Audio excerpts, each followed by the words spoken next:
गुजरात के मुख्यमंत्री श्रीमान भूपेंद्र भाई पटेल, उप मुख्यमंत्री हर्ष संघवी, गुजरात सरकार के अन्य मंत्रीगण, सांसद और विधायकगण, एक्सेलेंसीज, उद्योग जगत के प्रतिनिधि, अन्य महानुभाव, देवी और सज्जनों, 2026 के आरंभ के बाद ये मेरा गुजरात का पहला दौरा है।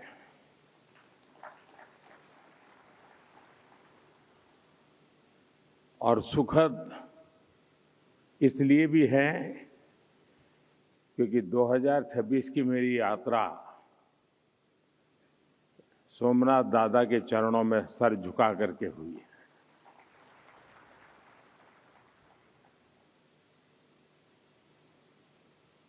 और अब मैं राजकोट में इस शानदार कार्यक्रम में हिस्सा ले रहा हूं। यानी विकास भी, विरासत भी, यह मंत्र हर तरफ गूंज रहा है। मैं देश और दुनिया भर से यहां पधारे आप सभी साथियों का वाइब्रेंट गुजरात रीजनल समिट में स्वागत करता हूं, अभिनंदन करता हूं। साथियों, जब भी वाइब्रेंट गुजरात समिट का मंच सजता है तो मुझे सिर्फ एक समिट नहीं दिखती, मुझे 21वीं सदी के आधुनिक भारत की वो यात्रा नजर आती है जो एक सपने से शुरू हुई और आज एक अटूट भरोसे तक पहुंच चुकी है। 2 दशकों में वाइब्रेंट गुजरात की ये यात्रा एक ग्लोबल बेंचमार्क बन गई है। अभी तक इसके 10 एडिशन हो चुके हैं और हर एडिशन के साथ इस समिट की पहचान और भूमिका दोनों मजबूत होती रही है। साथियों, मैं वाइब्रेंट गुजरात समिट के विजन के साथ पहले दिन से जुड़ा रहा हूं।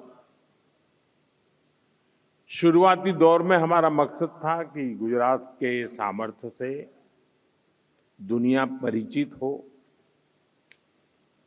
लोग यहां आए और यहां निवेश करें और इससे भारत को फायदा हो, दुनिया भर के निवेशकों को भी फायदा हो।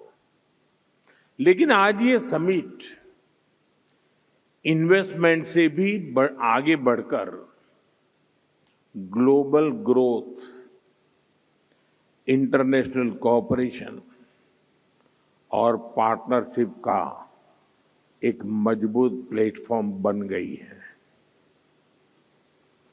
बीते सालों में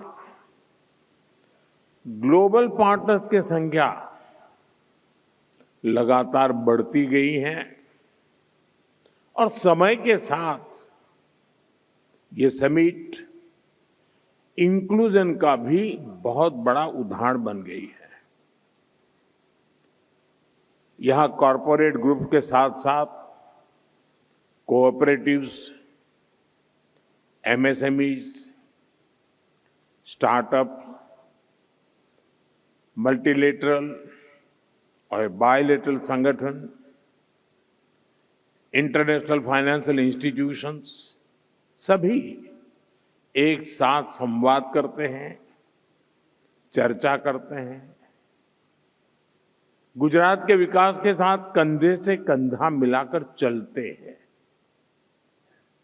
साथियों, बीते 2 दशकों में वाइब्रेंट गुजरात समिट ने लगातार कुछ नया, कुछ विशेष किया है। वाइब्रेंट गुजरात की ये रीजनल समिट भी इसका एक उदाहरण बन गई है। इसका फोकस गुजरात के अलग अलग हिस्सों के अनटैप पोटेंशियल को परफॉर्मेंस में बदलने का है। जैसे किसी क्षेत्र में कोस्टलाइन का सामर्थ्य है, तो कहीं एक लंबी ट्राइबल बेल्ट है, कहीं इंडस्ट्रियल क्लस्टर का एक बड़ा इकोसिस्टम है, तो कहीं खेती और पशुपालन की समृद्ध परंपरा है। यानी गुजरात के अलग अलग रीजन्स की अपनी ताकत है। वाइब्रेंट गुजरात की रीजनल समिट गुजरात की इन्हीं रीजनल संभावनाओं पर फोकस करते हुए आगे बढ़ रही है। साथियों, 21वीं सदी का एक चौथाई हिस्सा बीत चुका है। बीते वर्षों में भारत ने बहुत तेज प्रगति भी की है और इसमें गुजरात की आप सभी की बहुत बड़ी भूमिका रही है। भारत दुनिया की तीसरी बड़ी इकोनॉमी बनने की तरफ तेज गति से आगे बढ़ रहा है और जो आंकड़े आ रहे हैं उससे ये साफ है कि भारत से दुनिया की उम्मीदें लगातार बढ़ रही है। भारत दुनिया की फास्टेस्ट ग्रोइंग लार्ज इकोनॉमी है। इन्फ्लेशन काबू में है। एग्रीकल्चर प्रोडक्शन में भारत नए रिकॉर्ड बना रहा है। भारत मिल्क प्रोडक्शन में नंबर 1 है। जेनरिक मेडिसिन प्रोडक्शन में मामले में भारत नंबर 1 है। दुनिया में जो देश सबसे ज्यादा वैक्सीन बनाता है उस देश का नाम भारत है। साथियों, भारत की ग्रोथ से जुड़ी fact, reform, perform and transform के उस मंत्र की सक्सेस स्टोरी है। बीते 11 वर्षों में भारत दुनिया का सबसे बड़ा मोबाइल डेटा कंज्यूमर बना है।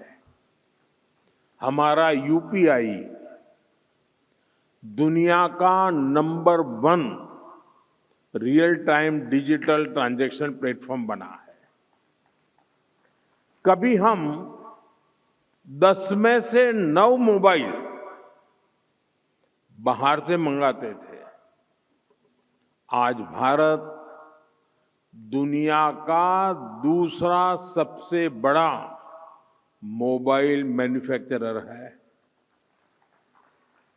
आज भारत में दुनिया का तीसरा सबसे बड़ा स्टार्टअप इकोसिस्टम है।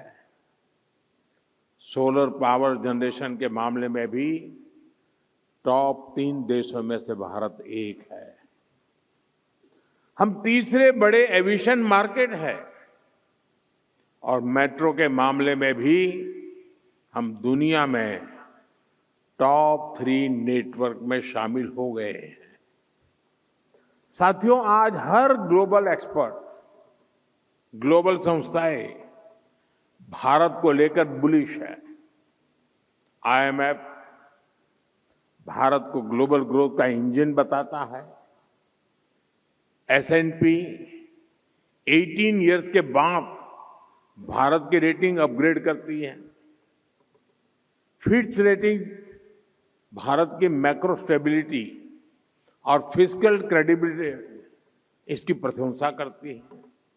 भारत पर दुनिया का ये भरोसा इसलिए है क्योंकि ग्रेट ग्लोबल अनसर्टेनिटी के बीच भारत में हम एक अभूतपूर्व सर्टेनिटी का दौर देख रहे हैं।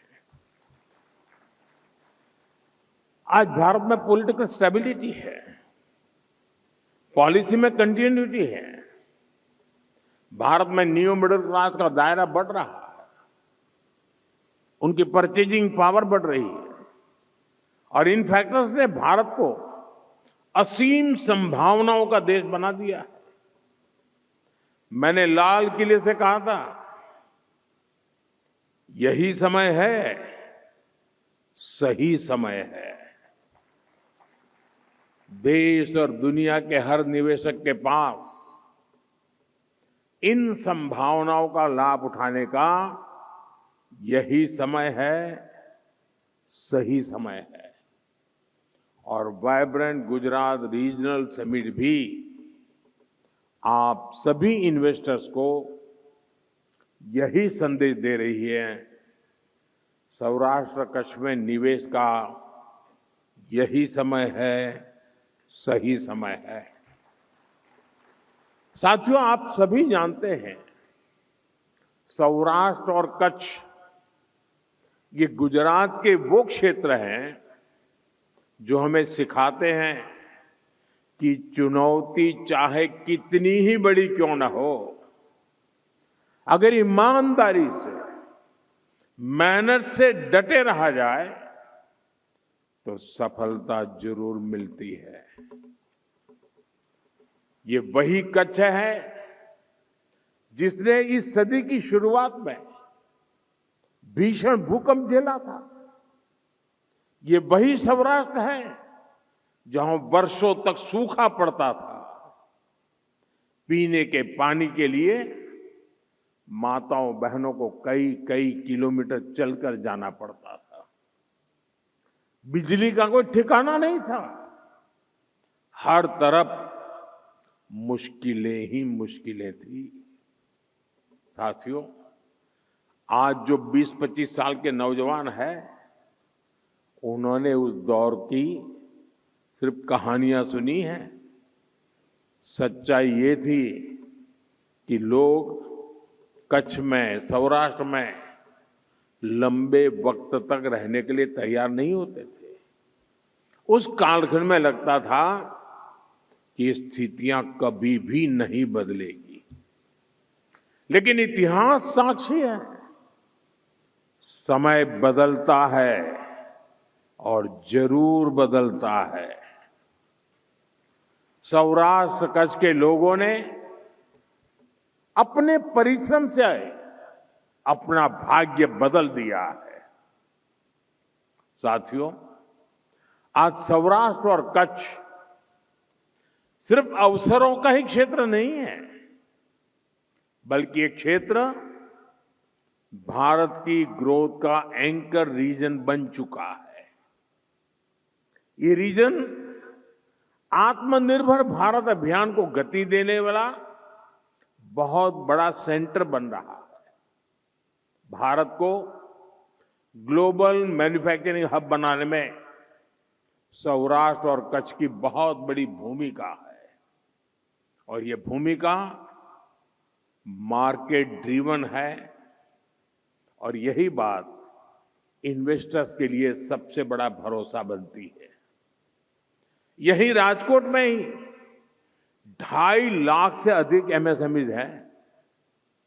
यहां अलग अलग इंडस्ट्रियल क्लस्टर्स में स्क्रू ड्राइवर से लेकर auto parts, machine tools, luxury car के लाइनर्स, एरोप्लेन, फाइटर प्लेन और रॉकेट तक के पार्ट्स ये हमारे राजकोट में बनते हैं। यानी यह रीजन लो कॉस्ट मैन्युफैक्चरिंग से लेकर high precision, high technology manufacturing तक पूरी वैल्यू चेन को सपोर्ट करता है। और यहां का ज्वेलरी उद्योग तो अपने आप में विश्व प्रसिद्ध है। यह सेक्टर स्केल, स्किल और ग्लोबल लिंकेज तीनों का उदाहरण है। साथियों, अलंग दुनिया का सबसे बड़ा शिप ब्रेकिंग यार्ड है। दुनिया के 1/3 शिप्स यहीं पर रिसाइकल होते हैं। यह सर्कुलर इकोनॉमी में भारत की लीडरशिप का भी प्रमाण है। भारत टाइल्स के बड़े प्रोड्यूसर में से एक है। इसमें भी मोरबी जिले का योगदान बहुत बड़ा है। यहां मैन्युफैक्चरिंग कॉस्ट कॉम्पिटिटिव भी है और ये ग्लोबली बेंचमार्क भी है। और मुझे याद है, सौराष्ट्र के अखबार के लोग यहाँ मौजूद होंगे और मेरे बाल नोच लेते थे। एक बार मैंने यहाँ सौराष्ट्र में भाषण में कहा था, मैं એમ કહેલું કે હું જોઈ શકું છું કે એક સમય એવો આવશે કે મોરબી, જામનગર અને રાજકોટ આ ત્રિકોણ મિની જાપાન બનશે। ત્યારે મારી બહુ મજાક ઉડાયેલી। આજે હું મારી આંખો સામે હકીકત જોઈ રહ્યો છું। हमें धोलेरा स्पेशल इन्वेस्टमेंट रीजन पर भी बहुत गर्व है।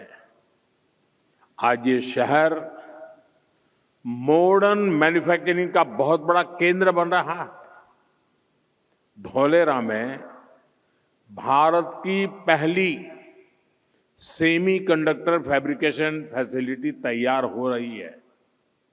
यह रीजन फ्यूचर टेक्नोलॉजीज के लिए अर्ली मूवर एडवांटेज दे रहा है।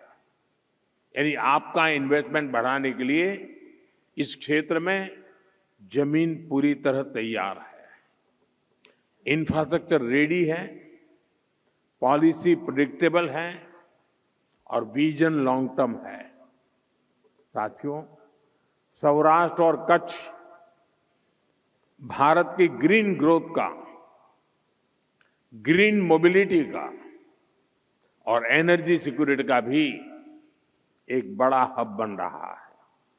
कच्छ में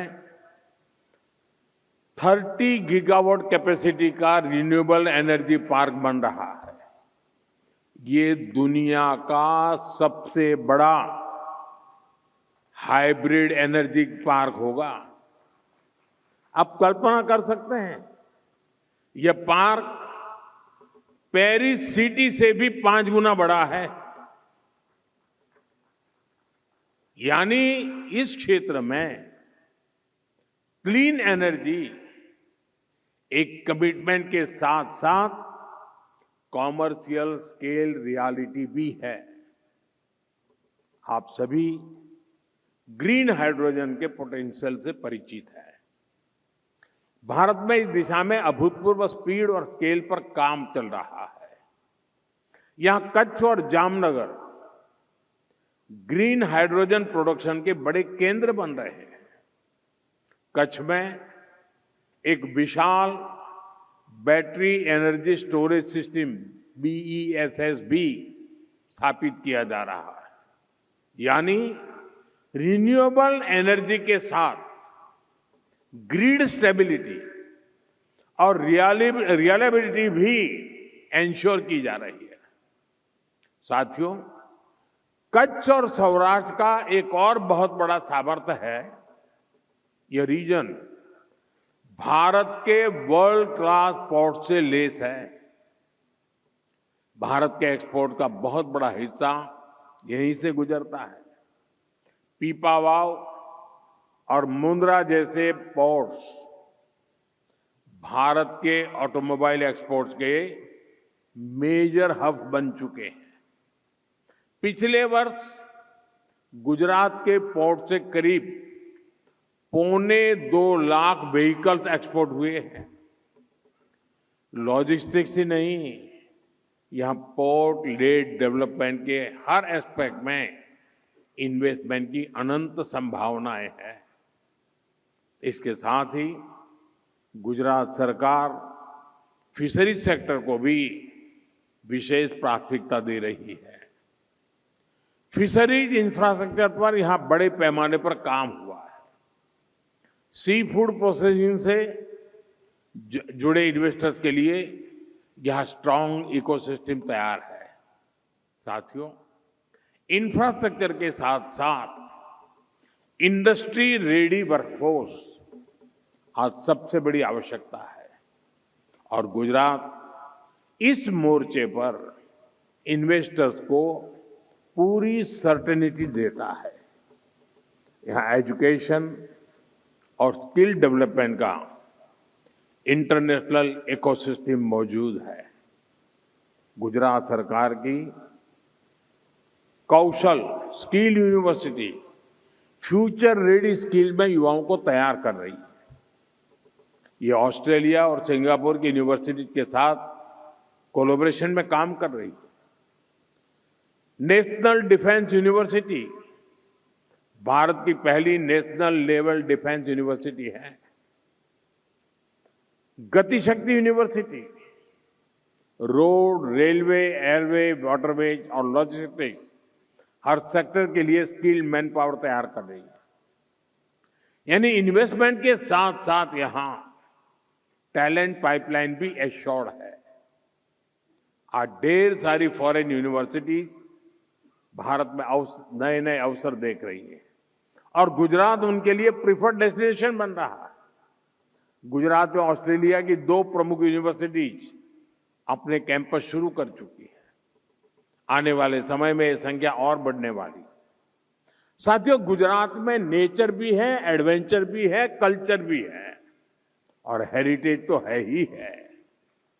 यानी टूरिज्म का जो अनुभव चाहिए वो यहां मिलेगा। लोथल भारत की 4,500 साल पुरानी समुद्री विरासत का प्रतीक है। यहां दुनिया का सबसे प्राचीन मानव निर्मित डॉकयार्ड मिला है। यहां नेशनल मैरीटाइम हेरिटेज कॉम्प्लेक्स तैयार हो रहा है। कच्छ में आजकल रण उत्सव का आयोजन भी हो रहा है। यहां की टेंट सिटी में रुकना एक अलग अनुभव होता है। साथियों, जो जंगलों का, वाइल्ड लाइफ का शौकीन है उसके लिए गिर फॉरेस्ट में एशियाटिक लायन के दर्शन से बेहतर भला क्या अनुभव हो सकता है। यहां हर वर्ष 9 लाख से अधिक पर्यटक आते हैं। जिसे समंदर का साथ अच्छा लगता है उनके लिए शिवराजपुर बीच है जो ब्लू फ्लैग सर्टिफाइड है। इसके अलावा मांडवी, सोमनाथ, द्वारका में भी बीच टूरिज्म के लिए अनेक संभावना है। यहां पासी में दीव भी है। दीव भी वाटर स्पोर्ट्स का, बीच गेम्स का बेहतरीन डेस्टिनेशन बन रहा है। यानी अब इन्वेस्टर्स के लिए सामर्थ्य से, संभावनाओं से भरा ये पूरा क्षेत्र है। आप जरूर इसका पूरा लाभ उठाइए। और मैं बहुत पहले से कहता आया हूं, अगर आप देरी करें तो मुझे दोष मत देना। सौराष्ट्र कच्छ में आपका हर निवेश गुजरात के विकास को गति देगा, देश के विकास को गति देगा। और सौराष्ट्र की ताकत, अभी रवांडा के हाई कमिश्नर बता रहे थे कि मैं जब रवांडा गया तो मैंने 200 गाय वहां गिफ्ट की थी। ये 200 गाय हमारी गिर गाय थी।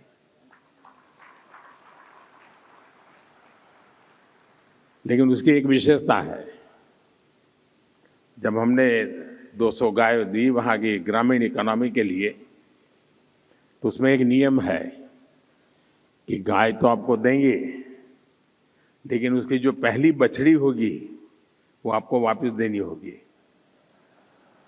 और वो हम दूसरे परिवार को देते हैं। यानी इन दिनों वो 200 गाय से शुरू हुआ, हजारों परिवारों के पास गाय पहुंच चुकी है। रवांडा की ग्रामीण इकोनॉमी को बहुत बड़ी ताकत दे रही है और हर घर में गिर गाय नजर आ रही है। ये है मेरा सौराष्ट्र। साथियों, आज का भारत विकसित होने के लक्ष्य पर तेजी से काम कर रहा है और हमारे इस लक्ष्य की प्राप्ति में रिफॉर्म एक्सप्रेस की बहुत बड़ी भूमिका है। रिफॉर्म एक्सप्रेस यानी हर सेक्टर में नेक्स्ट जनरेशन रिफॉर्म। जैसे अब से कुछ समय पहले ही देश ने नेक्स्ट जनरेशन जीएसटी रिफॉर्म लागू किए थे। हर सेक्टर पर इसका अच्छा असर दिखा। विशेष रूप से हमारे एमएसएमईज को बहुत फायदा हो रहा है। रिफॉर्म एक्सप्रेस पर सवार भारत ने बहुत बड़ा रिफॉर्म इंश्योरेंस सेक्टर में किया गया है। भारत ने इंश्योरेंस सेक्टर में 100% एफडीआई को मंजूरी दे दी है। इससे देशवासियों को 100% बीमा कवरेज देने के अभियान को गति मिलेगी। इसी तरह करीब 6 दशक के बाद इनकम टैक्स कानून को आधुनिक किया गया है। इससे करोड़ों टैक्स पेयर्स को फायदा होगा। भारत ने ऐतिहासिक लेबर रिफॉर्म्स को भी लागू कर दिया है। इससे वेजेज, सोशल सिक्योरिटी और इंडस्ट्री तीनों को एक यूनिफाइड फ्रेमवर्क मिला है। यानी श्रमिक हो या फिर इंडस्ट्री, सभी का इससे फायदा है। साथियों, आज भारत डेटा आधारित इनोवेशन का, एआई रिसर्च का, सेमीकंडक्टर मैन्युफैक्चरिंग का एक ग्लोबल हब बनता जा रहा है। यानी भारत की पावर डिमांड लगातार बढ़ रही है। भारत को एश्योर्ड एनर्जी की बहुत जरूरत है और इसका बहुत बड़ा माध्यम न्यूक्लियर पावर है। इसको देखते हुए हमने न्यूक्लियर पावर सेक्टर में भी नेक्स्ट जनरेशन रिफॉर्म किया है। भारत ने पिछले संसद के सत्र में शांति एक्ट के जरिए सिविल न्यूक्लियर एनर्जी को प्राइवेट पार्टनरशिप के लिए ओपन कर दिया है। ये इन्वेस्टर्स के लिए बहुत बड़ा अवसर है। साथियों, यहां उपस्थित सभी निवेशकों को मैं विश्वास दिलाता हूं, हमारी रिफॉर्म एक्सप्रेस अब रुकने वाली नहीं है। भारत की रिफॉर्म जर्नी इंस्टीट्यूशनल ट्रांसफॉर्मेशन की दिशा में बढ़ चुकी है। साथियों, आप सभी यहां सिर्फ एमओयू के साथ नहीं आए हैं। आप यहां सौराष्ट्र कच्छ के विकास और विरासत से जुड़ने आए हैं। मैं आपको विश्वास दिलाता हूं, आपके इन्वेस्टमेंट की पाई पाई यहां शानदार रिटर्न दे करके जाएगी। एक बार फिर आप सभी को मेरी बहुत बहुत शुभकामनाएं हैं।